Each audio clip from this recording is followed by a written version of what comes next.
Maayong adlaw bay. Kinabuhing Bukidnon dito sa tinatawag nilang Great White North, Canada po. Samahan niyo po kami sa unang pakipagsapalaran namin sa taong to. Punta tayo sa Red River mag-ice fishing. Ang Red River po ay pumapangalawa sa pinakamalaking ilog dito sa White Plains na dumadaloy galing sa Minnesota, Amerika papuntang North Dakota hanggang dito sa Manitoba.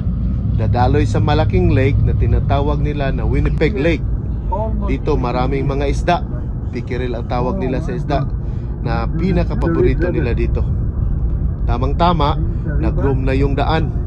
Ito palang dinadaanan natin ngayon ay ilog na. Sa ilalim nito ay tubig na tumigas lang dahil sa lamig. Yang mga nakikita ninyo ay siyakyan, mga taguan ng mga nangingisda para hindi masyadong lamigin, iwas sa hangin.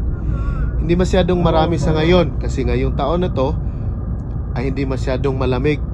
Ito ang first week na bumaba sa minus 22 degrees Celsius ang weather. Last year kasi sa ganitong panahon bumababa na sa minus 30. There's Kiki there. Say hi, Kiki. Ito yung mga gamit namin pang ice fishing. Medyo hindi masyadong prepared ngayon. And of course, hindi siya umandar. 2 taon hindi nagamit. And finally, umandar na.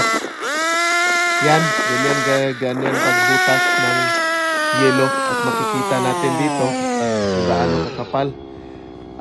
Samahan nyo po kami sa pamumuhay namin at pakipagsapalaran dito sa Canada. Paki-follow po itong page natin at paki-like na rin ang video.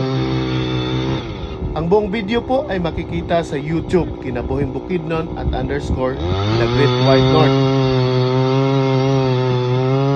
Ganyan kapal ang snow at kahirap siya i-drill. And finally, nabutasan na rin natin.